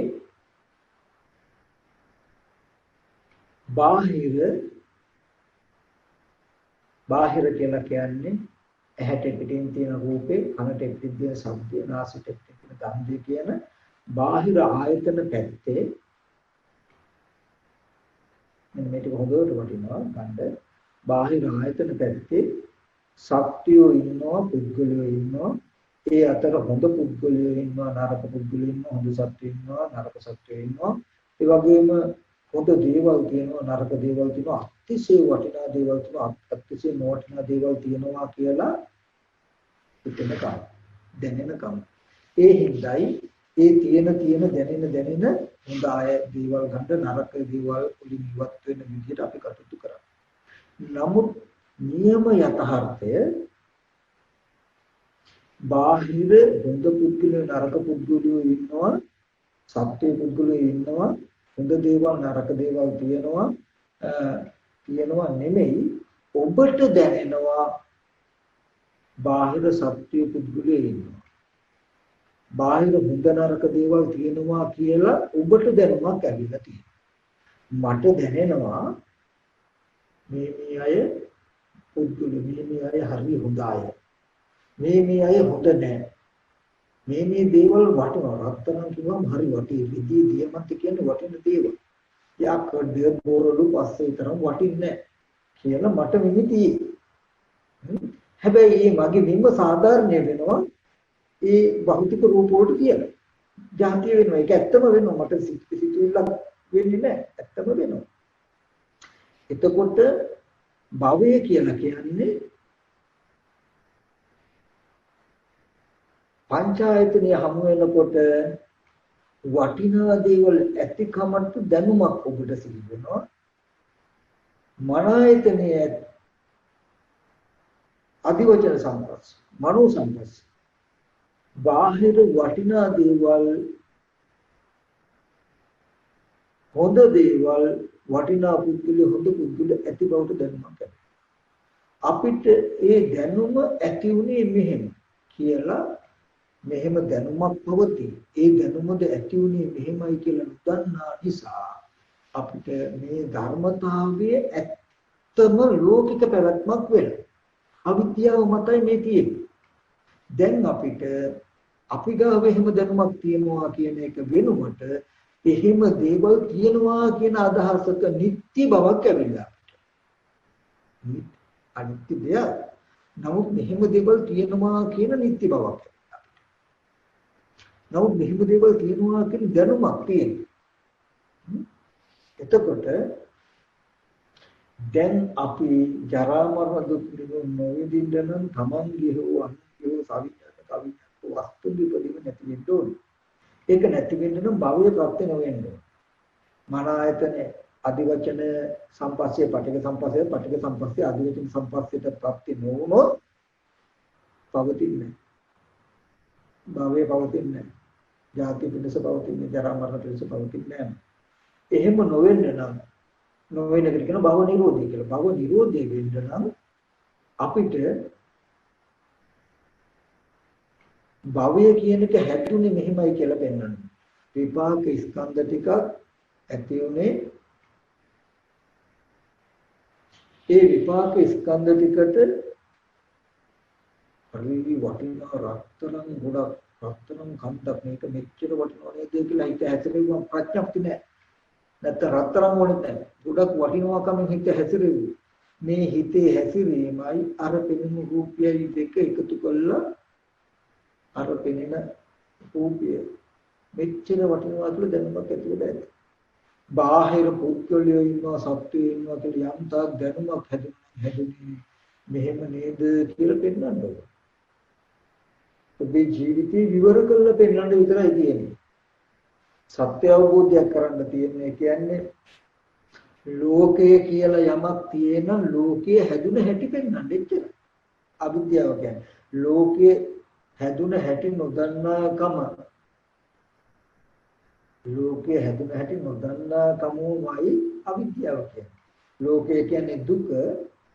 ඒ දුක් ලෝකයේ හැදුන හැටි පෙන්වන එක තමයි දුක්ඛ සමුදය කියන්නේ. ඒකයි විපාක ස්කන්ධ ටිකට තණ්හා උපාදාන කියන කෙලෙස් ටිකෙන් හිත හසුරුවපු නිසා නේද මේ භවය ඇතිවලා ජරා මරණ දුක ඇති වෙන්නේ. භවය ඇතිවලා ජරා මරණ දුක ඇති වෙනවා කියන එක දුක. ඔබ දුක දන්නවා. ඒ දුක ඇති උනේ භවය නිසා. ඒ භවය ගැන හොඳට දන්නවා. ඒ භව දුක ඇති උනේ පෙනෙන දෙයට තණ්හා උපාදාන වශයෙන් හැසිරුණු කම නේද කියලා දුක්ඛ සමුදයක් දන්න. පෙනෙන දෙයට තණ්හා උපාදාන වශයෙන් හිත හැසිරුනේ නැත්තම් භවය කියලා එකක් නැහැ. එහෙම වුණොත් මේ ජරා මරණ දුක නැහැ නේද කියලා නිරෝධයක් දන්න. නිරෝධයක් දන්න. එහෙනම් ඒ සඳහා කටයුතු යුතුයි කියන වණයි මාර්ග සත්‍ය. ඒ මාර්ග සත්‍යයේදී නිරෝධය හම්බ වෙනකොට ඔබට දෙආකාරයකින් නුවණ එනවා නිරෝධය පිළිබඳව. මට ඕනේ බෝ විමුක්තිමාවත දක්වා කොහොම හරි අරගෙන යන්න. නමුත් මම මාත්‍රකාව කළ සිද්ධියට වඩා වෙනත් විදිහකට යෙදෙන්න කියලා තේරෙනවා. නමුත් අපි ඒකෙදි ලෝකයේ භවය ඒ තුලයි භවය කියනකොට ජරා මරණ වෙන් කළා ඥාති ජරා මරණ වෙන් කළා ගන්න එපා. භව ප්‍රතිවීමම ජාතිය. ඒ කියන්නේ මනෝමය සීල මම නැවතත් මතක් කරන්නේ මේ නැවත පුරුති දෝෂයක් නෙමෙයි මේ හිතලා නැවත ආවර්ජන කරවන්නේ අදාළ මෙතන මේ නිසා. භවයේ කර්ම භවය කියලා කියන අපිට සිහි වෙන පැත්ත ඒක පංචායතනයේ පැත්තට පටික සම්පස්සේ පැත්තට යා නොකලේ නම් ඇත්ත වෙන්නේ. පටික සම්පස්ස පැත්ත පෙන්නේ නැහැ ටික ඒකට දකින අහනකොට මනෝමය පැත්ත කර්ම භව පැත්ත අවදි නොවුනේ නම් කෙනෙක්ගේ දෙක જાතිය වෙන්නේ නැහැ. ශනිකව භව පච්චය જાතිය කියනකොට කර්ම භවයේ උප්පත්ති භවයට උප්පත්ති භවයේ කර්ම භවයට ප්‍රතිපින සිද්ධියක් තියෙනවා. එහෙමයි හැම වෙලාවෙම જાතිය උනේ එහෙමයි જાතිය නිසා ජරා මරණ. එතකොට ජරා මරණ නැති කරන්න જાතිය නැති කරන්න જાතිය නැති කරන්න භවය නැති කරන්න ඕනේ. භව ප්‍රත්‍ය වෙන්නේ නැහැ. භව නිරෝධ වුණොත් ජරා මරණ. භව නිරෝධ වෙන්න එක දෙයයි තියෙන්නේ. අදිවචන සම්පස්සේ පටික සම්පස්සේට පටික සම්පස්සේ අදිවචන සම්පස්සේට ගැලපෙන්නේ කියන එක. ඒක වෙන්නේ කොහොමද මේ භවයේ ඇති උනේ කොහොමද කියන දැනුම හරහා ගියාම. ඒකමයි පටිච්චසමුප්පාදයට ගියාම වෙන්නේ තණ්හා උපාදාන කියන හිතේ හැසිරීම නිසායි ඒක කියලා පෙන්වුවාම තණ්හා උපාදාන කියන කෙලස් ටික නැති වුණොත් භවය නැති වෙනවා කියලා භවය නැති වූ ජාති ජරා මරණ දුක නැති වෙනවා කියලා දුක්ඛ නිරෝධය කරනවා. මෙන්න මේ දුකේ නිරෝධය උපට එනකොට මේ දුකේ නිරෝධය උපට එනවා ක්‍රම දෙකකින්. ඒ ක්‍රම දෙකකින් කියන්නේ ඒ ගැන නුවණ එනවා. ඒ නිරෝධයේ බලාගෙනයි ඒ නිරෝධී ඥානේ බලාගෙනයි ඔබට මාර්ගය හැමෙලෙම බැහැ. ඒ කියන්නේ විපාක ස්කන්ධ ටිකට තණ්හා උපාදාන බව නොවුනේ නම් භවේ නැහැ. එතකොට තණ්හා උපාදාන නිරුද්ධ වුණොත් භවේ නිරුද්ධ වෙන මේ නිසා ජරා මරණ දුක නිරුද්ධ කරන්න බෑ. ජරා මරණ දුක නිරුද්ධ කරන්න භවේ නැති කරන්න භවේ නැති කරන්න තණ්හා උපාදාන නිරුද්ධ කරන්න බෑ. හරි තණ්හා උපාදාන නිරුද්ධ කරන්න ගියාම ඒ නිරෝධය සඳහා කටයුතු කරන්න ක්‍රම දෙකක් ඔබට හම්බෙනවා. ඒ තමයි සංකත පරමාර්ථ සහ සංකත පරමාර්ථ කියන ක්‍රමය. සංකත පරමාර්ථ කියලා කියන්නේ සංකත කියන්නේ සකස් වෙච්ච හේතුන්ගෙන් හටගත්ත ප්‍රත්‍යයෙන් හටගත්ත හේතු ප්‍රත්‍යයෙන් හටගත්ත ටිකට කියනවා සංකතය කියලා. අර පෙර අවිද්‍යා කර්ම නැමැති හේතුයෙනු කන බොන ආහාර නැමැති ප්‍රත්‍යයෙනු කියන මේ හේතුන්ගෙන් ඒ ප්‍රත්‍යයෙන් හටගත් සකස් වෙච්ච ටික තමයි ඇහැ කන දිව නාසය ශරීරය කියලා කියන්නේ. මනස කියලා කියන්නේ. ඔබ සංකත පරමාර්ථයට හිත තැබුවාම සංකත පරමාර්ථයට හිත තැබුවාම මේ තණ්හා උපාදාන වශයෙන් හිත හසුරවන්න ඉඩ නැහැ. එතකොට මේ භවය රැඳෙන්නේ. භවය ප්‍රත්‍ය වෙන්නේ. ජාති ජරා මරණයට එන්නේ. ඒ කිව්වේ ඔබ පෙන්විය යුතුයි අතිවචන සම්පස්සය. දරුවා, ගෙදර, රන්, රිදී, මුතු, මැණික් මොනවා හරි දෙයකින් හිත සිහි වෙනකොට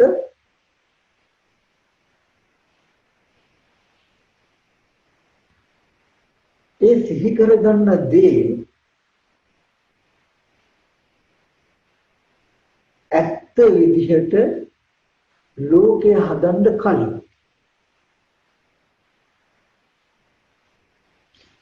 ඒ සිහි කරගත්ත දේ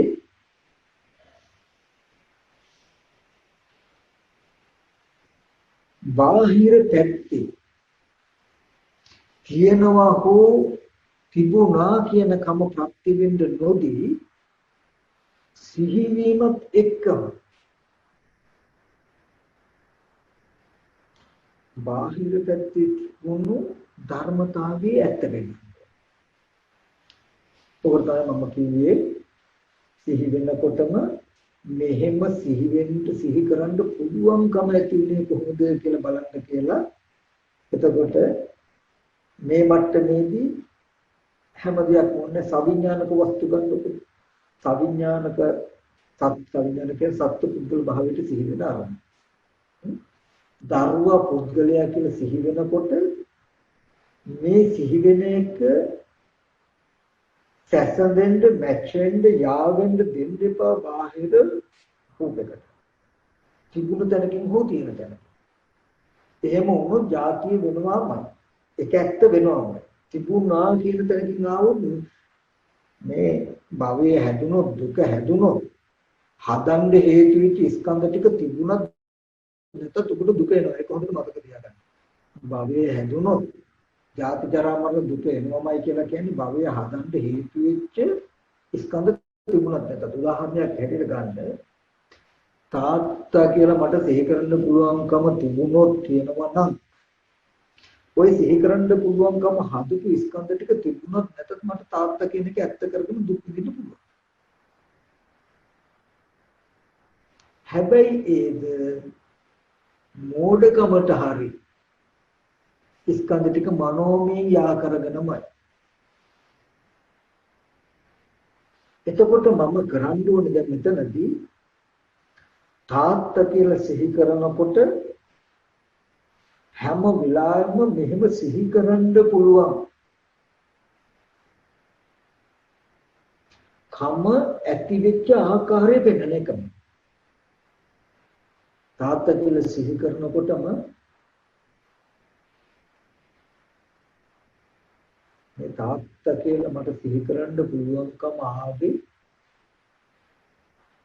කනබුන ආහාරයෙන් හැදෙන සතර මහා ධාතු රූපයකට රූපයක් දිහා බලාගෙන ඒ සද්දය අහගෙන මේ තාත්තගේ හඬ මේ තාත්තගේ රූපය කියලා අපි හිත හසුරවන්න මේ තාත්තගේ සුවඳ මේ තාත්තගේ හැසිරීම මේ තාත්තගේ ඉරියව් මේ තාත්තා කතා කරන හැටි කියලා අරමුණෙන් අරමුණ අපි රැස් කළා විශාල ජන්ම සම්භාරයක් හදාගෙන තියෙනවා.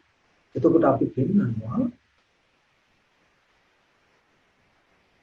ඇස් ඉදිරියට ආපු රූප කන ඉදිරියට ආපු රූප වලට මේ තාත්තගේ රූප මේ තාත්තගේ හඬ මේ තාත්තා කතා කරන විදිය කියලා අපි හිත හැසිරුවපු නිසා අපේ මේ හිතේ හැසිරීමත් මේ පෙන්නන රූප දෙක නිසා මොකද දැනගෙන ඉලක්කාවා නේද කියලා පෙන්නනවා. රූපේ විතරක්ම බැලුවට මගේ රූපය අනාත්මයි සතර මහා ධාතුයි කුණුප කොටස් ටිකක් ආහාරයි කියලා පෙන්වන්න. නමුත් ඒ නිසා හිතේ හැසිරීම මෙහෙම දැනුමක් ආව නේද කියලා පෙන්නේ නැත්තම් අර බලන වෙලාවට අර දැනුම තිබුණාට ඊට පස්සේ පුද්ගල භාවය උපදිනකොට ඒ පුද්ගල භාවයේ අදහස හැදෙන හැටි නොදන්නා කම නිසා ආයෙත් තියෙනවා ඉන්නවා කියන තරමින් රැවටෙනවා. ආපෝ රූපේ විතරක් අපි බැලුවට රූපේ නිසා තාත්තා නැත්තම් පුද්ගලයෙක් කියලා දැනුමක් අපිට ඇති වුණා නම් ඒ ඇතිවෙච්ච ආකාරය අපි දැනගෙන නොහිතුවොත් වෙන්නේ නැත්තම් රූපයේ සතර මහා ධාතුයි කියලා බලනකොට කෙලෙස් නැහැ බලන්න පුළුවන්. නමුත් ඒක අතහැරුවට පස්සේ මනෝමයෙන් අර අත්දැකීම සිහි වෙනකොට ඒ අත්දැකීම ආපු ක්‍රමය හැදුන හැටි ඉගෙනගෙන නැති නිසා පෙන්නලා නැති නිසා අර සතර මහා ධාතුයි කියලා බලපු බව යට කරගෙන ආපහු පුද්ගල භාවයෙන්ම ඇත්ත වෙනවා. නමුත් මෙහෙම දෙපැත්ත පෙන්නනකොට රූපයත් පෙන්නනවා. රූපෙට හිත හැසිරීමක් පෙන්නනවා. ඒ පෙනෙන රූපෙට මෙහෙම හිත හසුරපු නිසා මේ තාත්තගේ රූපේ මේ තාත්තගේ හඬ කියලා දැනුමක් ඇති වෙලා නේද කියලා බලනකොට අර දෙකම එකවර කැපෙනවා. හිතියක් නෙමෙයි ඉන්නවා. අතීතයේදී හිතියක් නෙමෙයි දැන් ඉන්නවා. කියන දෙකම එකවර අතහැරෙනවා. දරුවා කියලා සිහි කරනකොට දරුවා කියලා සිහි කරන කම බාහිරයට ආදේශ විලා ඇත්ත වෙනවා. ඒ රූපේ සතර මහා ධාතුයි කියලා බැලුන වෙලාවට කෙලස් අඩු වෙනවා. නමුත් සිහිය නැති වෙලාවට ආශ්‍රව බොහෝ කල පිට හුරු කරන වනස නිසා දරුවා කියලා සිහි වෙනකොට සිහි වෙනවා කියන සිද්ධිය මොකක්ද? ඒක ඇති උනේ කොහොමද කියලා අපි පෙන්නලා නැත්තම් ආපහු අපි මෙතන සම්මෝහයටපත් වෙනවා. අර ධාතු කතාව අමතක වෙලා දරුවා කියන කතාව ඇත්ත වෙලා මනෝමයෙන් බාහිර ඉන්න කෙනෙක් ගැන හිතන විදිහට හිතපු කෙනෙක් ගැන හිතන විදිහට ඇත්ත කරගෙන යනවා. දුක සැප ඇති වෙනකම්.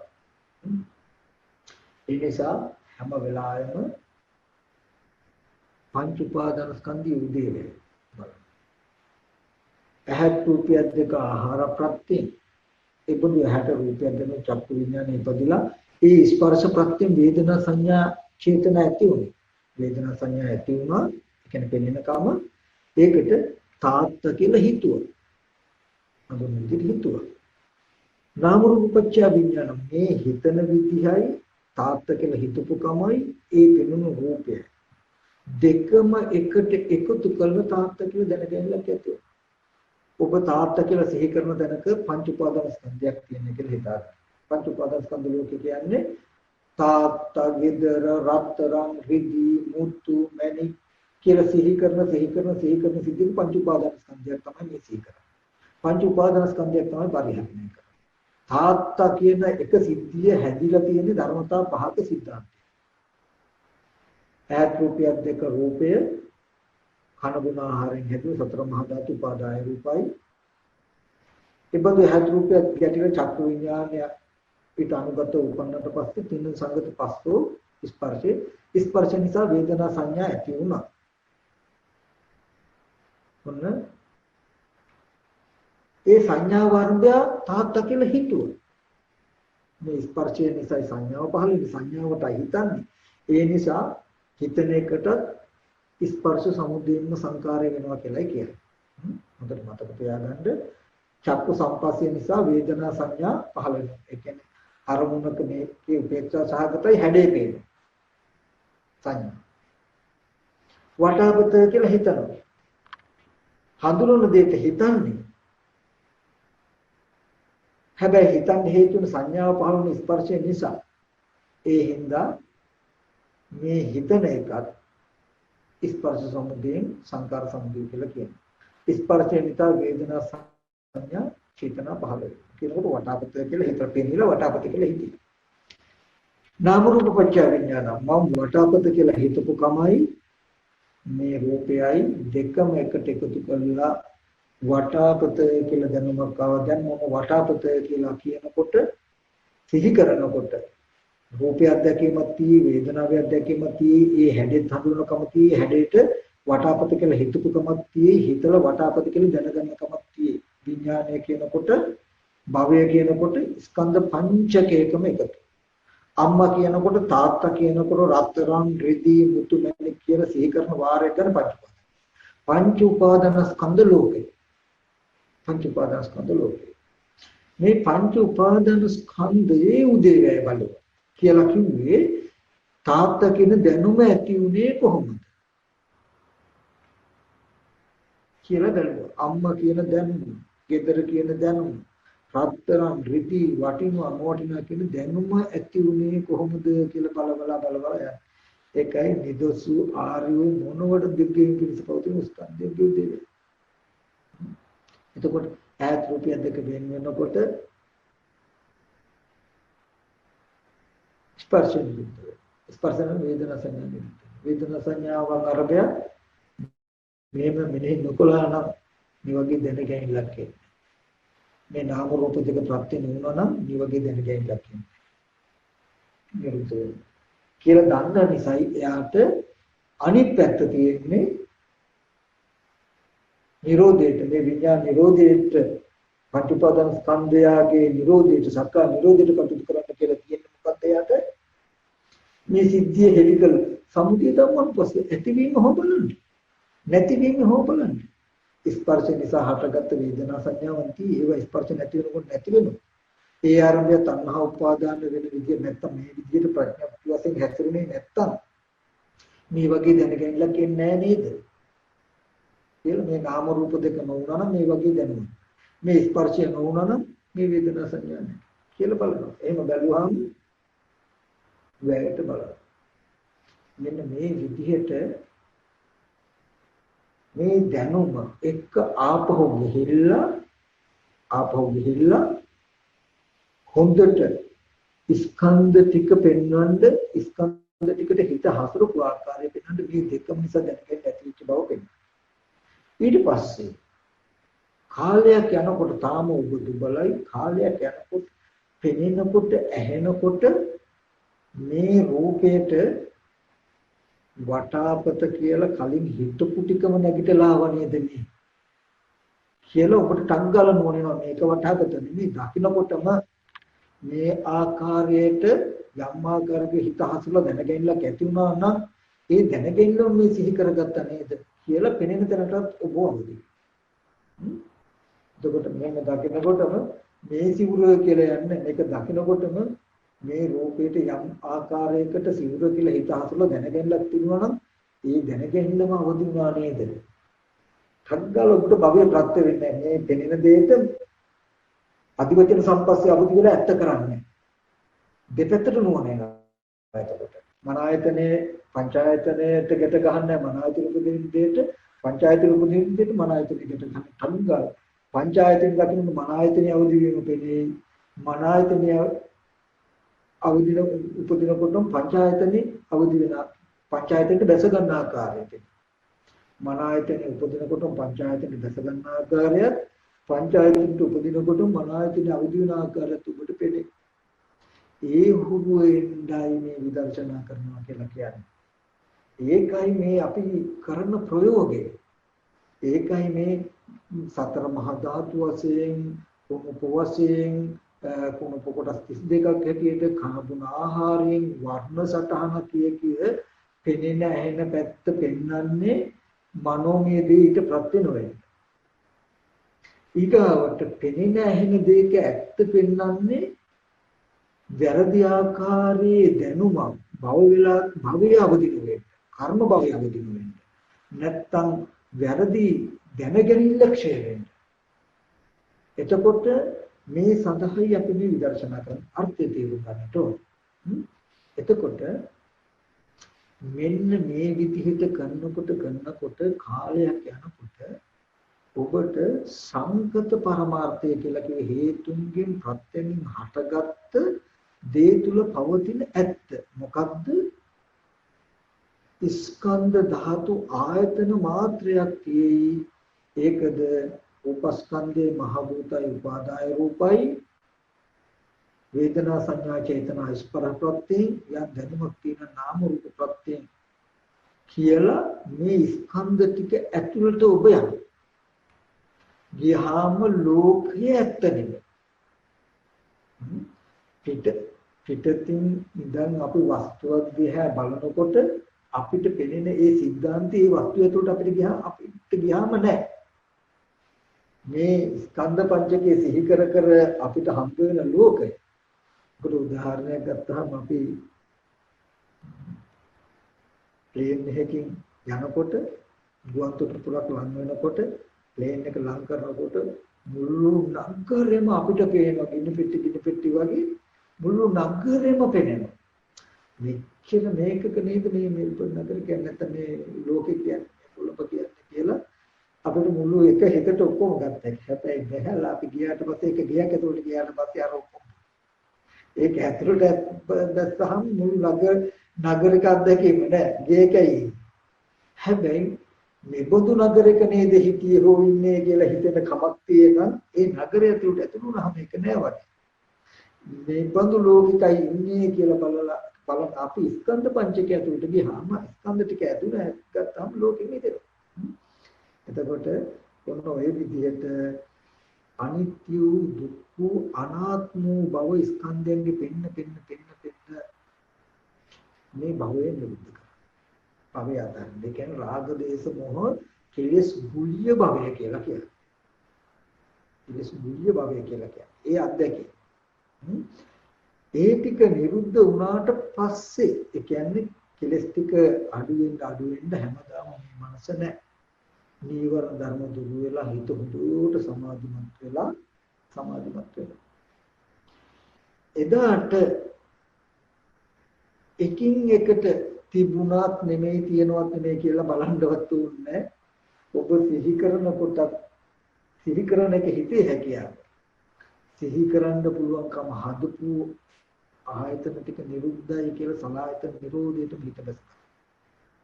අසංකතය කියලා අපි ද්වේ ධාතුය කියලා කිව්වේ ධාතු දෙකයි සංකත ධාතු අසංකත ධාතු. සංකත ධාතු කියලා කියන්නේ මේ ස්කන්ධ පංචකයේ ධාතු 18 ආයතන 12න් ඉන්ද්‍රිය දෙවිස්ස ආදී කියන ධර්මයන්ගෙන් හැදුණු හේතුන්ගෙන් ප්‍රත්‍යයෙන් සකස් වෙච්ච මේ ස්කන්ධ ටික. ඒ ස්කන්ධ ටිකේ ඇත්ත බලන එකටයි සංකත පරමාර්ථ කියලා කියන්නේ. රූපේ කියලා යමක් තියෙන සතර මහා ධාතුයි, වේදනා සංඥා සංකාර කියලා යමක් තියෙන කොතනක හරි ස්පර්ශයෙන් හටගත්තේ චෛතසික කියන ටික. මේ ස්පර්ශයෙන් හටගත්ත චෛතසික ටිකත් මේ රූපත් කියන දෙක නිසායි විඥානය. චිත්ත චෛතසික රූප කියන ධර්මතා තුන ඒ චිත්ත කියන එකට තමයි විඥානය කියලා කිව්වේ. චෛතසික කියන එකට තමයි වේදනා සංඥා සංකාර කියලා කිව්වේ. රූප කියපු එකට තමයි මහ භූත සහ උපාදාය රූප කියලා රූප කියලා කිව්වේ. සංකත පරමාර්ථය කියලා කියන්නේ චිත්ත චෛතසික රූප ඇහැ කන දිව නාසය ශරීරය රූප ශබ්ද ගන්ධ රස පොට්ටබ්බ කියන රූප ටික රූප චක්කු සම්පස්ස දෝතු සම්පස්ස ගාන සම්පස්ස නිසා පහළ වෙන වේදනා සංඥා සංකාර ටික චෛතසික ආයතන හයෙම ඒ නාමයක් ඒ රූපයක් නිසා දැනගන්නාකම රූප ගැන ශබ්ද ගැන ගන්ධ ගැන දැනගන්නකම දැනගත්ත දේ සිහි කරනකම චිත්ත. මේ ලෝකයක් නැවුණු තැනක පරමාර්ථයේ චිත්ත චෛතසික රූප කියන ධර්මතාවයක් කියලා සංකත පරමාර්ථයට හිත තබලා ලෝකෙන් මිදෙන්න. ලෝකෙන් මිදෙන්නේ ඔකට කියන ලෝකේ කෙලවර කියලා. ලෝකේ කෙලවලට ගිහිල්ලා වත්තේ කෙරවලට ගිහිල්ලා වත්තේ වැටායන්ට ගිහිල්ලා වත්තෙන් මිදෙන්න. ලෝකේ කෙරවලට ගිහිල්ලා දුක් කෙලවර කරනවා. මිදෙන්න. ලෝකෙ මිදෙන්න. වත්තෙන් එහා පැත්තට ගිහිල්ලා වැටායන්ට ගිහිල්ලා වත්තෙන් අනිත් පැත්තට පයින්නවා වගේ. ලෝකේ කෙරවලට ගිහිල්ලා අසංකත බවට යනවා. අසංකත කියලා කියන්නේ හේතුන්ගෙන් හට නොගත්ත ප්‍රත්‍යයෙන් හට නොගත්ත හේතු ප්‍රත්‍යයෙන් හට නොගත්ත ශුන්‍යත ස්වභාවය. එතකොට ඒක සංකතයේ නිරෝධය අසංකතයි මිසක අසංකතයි කියලා මුකුත් නැහැ කියලා බලන කමොත් අසංකතය වෙන්නේ. මුකුත් නැහැ නේද කියලා බලනකොට මුකුත් නැහැ කියන කම සසංකතයි. සංකතයි. අසංකත ධර්මයන්ගේ නිරෝධ උදාහරණයක් ඇටියෙ ඔබ සිහි කරනකොට මෙහි සිහි කරන්න හේතු වෙන සිහි කරන්න පුළුවන්කම ගෙනත් දුන්න හේතු දෙක නිරුද්ධයි කියලා ඔබට පේනවා නම් අසංකත නිවනට හිත තබල විඥානය නිරුද්ධ වෙනවා. මේ නාම රූප දෙකේ නිරෝධයට හිත තබල විඥානය නිරුද්ධ වෙනවා. විඥාන නිරෝධයෙන් නැවත නාම රූප නිරෝධ. නැවත නාම රූපකට යන විදිය. ඔන්නෝක තමයි මේ ජීවිතයේ දුක සිද්ධිය. තව යමක් කියලා දෙන්න ඕනේ මට අවස්ථානුකූලව වුණත් මේ දුක සහ දුකෙන් ඈතර වෙන පැත්තමයි කියලා දුන්නා. මෙතනම කරගත යුතු ටික නිවන දක්වා. නමුත් මේ සිද්ධිය අත නොහැරුණොත් සසර කියලා කියන්නේ. සසරට යන්නේ යන තැන මම ඔබට ඔය විදිහට භවය හැදිලා භවයේ ප්‍රත්‍යවීමෙන් ಜಾති යැති වෙනවා. පුද්ගල භාවය ඇති වෙනවා. ජරා මරණ දුක ඇති වෙනවා. අකණ්ඩව වෙනවා. දැන් මේ පුද්ගල භාවය හෝ වස්තුවක් ඇත්ත කරගෙන ජරා මරණ දුක් විඳිනවා වගේ ඒ පුද්ගලයා ඇත්ත කරගෙන ලෝභ දේශ මොහ අලෝභ දේශ මොහ විදිහට සිතින් කිරින් කළොත්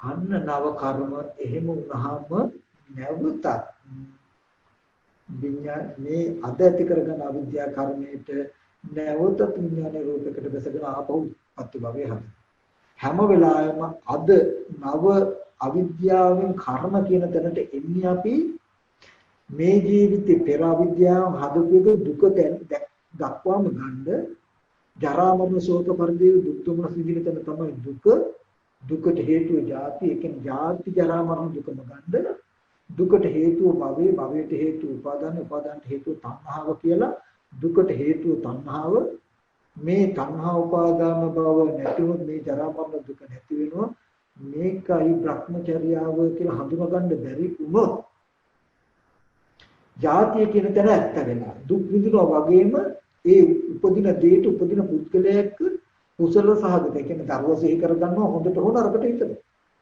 හාමුදුරුවෝ සිහි කරගන්නවා පුද්ගලයෙක් සිහි කරගන්නවා කෙනෙක් සිහි කරගෙන හොඳට හොන අරකට හිතනවා කියනකොට බලන්න ජාතිපච්චය ජාතිය කියන තැනට බැරෙන්නේ ඇත්තද එතනින් දුකත් විඳිනවා කර්ම රැස් කරගන්නවා කියන දෙකම වෙන්නේ එතන ඒ අද කෙනෙක් හෝ දෙයක් ඇත්ත වෙලා අද කර්ම රැස් කරගන්නකොට එතන තියෙන අවිද්‍යාව පත්‍ය සංකාර අවිද්‍යාව කියන්නේ මේ දුක ඇති උනේ මෙහෙම මේ හේතු නැතිව දුක නැති වෙනවා ඒ නිසා භ්‍රමචර්යය පිළියුතු කියලා උත්තරේ ගන්න බැරි වෙච්ච කමයි බැරි වෙලා ඒක හදන්න ආත්ම බැස්ස කමයි මේ පුද්ගල භාවයේ ඇත්ත කරගෙන හිතින් කියින් කර හින්ද හේතු පුද්ගල භාවයේ ඇත්ත කරගෙන හිතින් කියින් කරනකොට එතන තියෙනවා නවකා ඒකම හේතු වෙනවා එහා පැත්තට යන්න.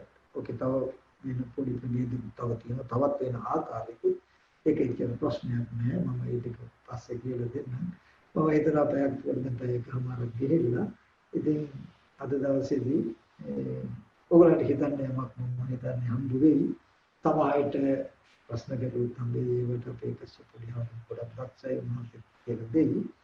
ඉතින් මේ ටික හිමින් අහලා තේරුම් ගන්න උත්සාහවත් වෙන්න මේ ක්‍රමවේද ටිකෙන් ජීවිතයක දුක චුට්ටක්වත් ඉතුරු වෙන්නේ නැතුව දුක් විඳින ජීවිතයක් ඉතුරු වෙන්නේ ජීවිතයක දුක ඉතුරු වෙන්නේ නැහැ නෙවෙයි දුක් විඳින ජීවිතයක් ඉතුරු වෙන්නේ ජීවිතය කියන්නේ දුක් සහගතයි එතකොට එහෙනම් අපි මැරෙයිද කියලා බය නම් වෙන්න එපා දුක් විඳින ජීවිතයක් ඉතුරු වෙන්නේ නැහැ කියනකොට අපි මැරෙයිද කියලා ඕගොල්ලෝ බය වෙන්න එපා මැරෙයිද කියලා බය වෙන්නේ ජීවත් වෙලාද කියන ජීවත් වුණා කියන සිද්ධාන්තය හම්බ වෙන්නේ ඒකයි එතකොට අපි මැරෙයිද කියලා බය වෙන්නවත් ඔයගලන්ට වෙන්නේ නැහැ මොකද මැරෙන්න ජීවත් හිටියද කියන ප්‍රශ්නයක් එනවා ජීවත් වෙලා තිබුණා නෙමෙයි කියන උත්තරේ එන නිසා ඒ ගැන බය නැතුව මේ කටයුතු ටික කරගෙන යන්න ඒ සඳහා ඔබට ශක්තිය ලැබෙන්න කියලා ආශිර්වාද කරනවා හොඳයි අපි අනුමෝදන් කටයුතු තමන්ට කරමු මේ තුලින් දැනෙච්ච සියලුම කුසලයන් ලෝකයේ සම්බුද්ධ ශාසනයත් මේ පින්වත්තුන්වත්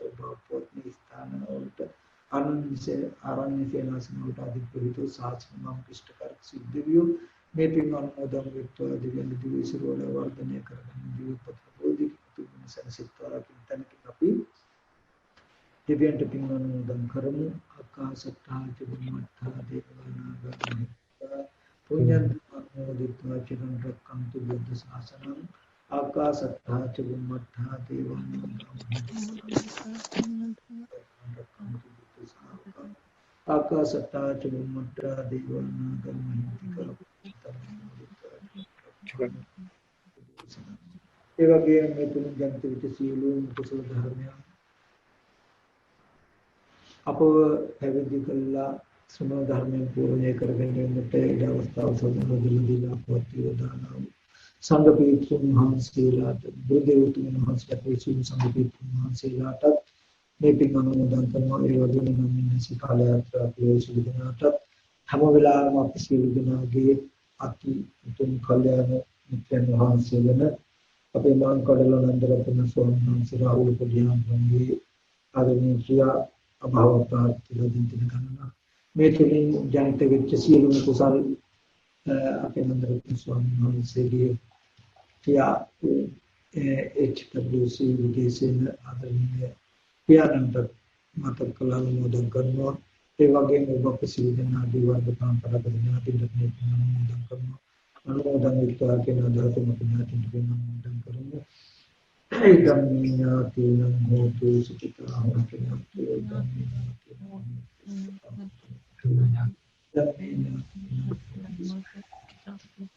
ඒ වගේම මේ සීල කුසල මේ සඳහන් වීම සත්භාවයෙන් කටයුතු කරන ඒ කසම්බිතාට නැතිනට දුවදරුවන්ට ඥාතිහිත සිද්ධාට ඒ වගේම මේට සහ සම්බන්ධව උපකාර කරන සියලුම දෙනාට ඒ වගේම මේ ඔයගොල්ලන්ට ගොඩාක් අර්ථයෙන් ධර්මයෙන් බණදාන කියලා ඔයගොල්ලෝ යහපතේ යොදවන්න කටයුතු කරන වේසන් ස්වාමීන් වහන්සේලාට විශේෂයෙන් රාහුල පොඩිහාමුදුරන් පස්සේ පොඩිහාමුදුරන්ට ඒ වගේම සද්ධාතිස්ස පොඩිහාමුදුර සමාජ පොඩිහාමුදුර ආදී මේ නිරෝධ ස්වාමීන් වහන්සේ ආදී ආයතන බලාගෙන රැකගෙන කටයුතු ශක්තිය ධෛර්යය දෙන්නා වූ මේ සියලු ස්වාමීන් වහන්සේලා ඇතුළු ලැබුණු ආරණ්‍යසේනාසනේ සියලු ස්වාමීන් වහන්සේලා ඇතුළු සමස්ත මහා සංඝරත්නයට අනුමෝදන් කරනවා උන්වහන්සේලාට නිදුක් නිරෝගී සුවපත් භාවයේ චිර ජීවනයේ උත්තා ප්‍රාර්ථනා බුදුකින් තුන්වෙනිසෙනසෙට මේ ධම්ම තුලින් ඇති වූ කුසලයේ මහන්සියලු ජීවිතය සහ සම්බන්ධ වේවා ආශිර්වාද කරන ගම ඔබ ජීව දිනාට මේ කුසල ධර්මයේ බලයෙන් අප්‍රමාණ ජීව මේ ජීවිතයේ ඔබේ නිවම්මග සාක්ෂාත් කරගන්න ඔබට ලැබේවා එසේම වෙන භවයේ බොහෝ දිනකින් මේ භව දුක අවසන් කියන සාංශාරික කැපකට සත්‍ය ධෛර්ය වල දේවා ආශිර්වාද කරන හැම දිනකට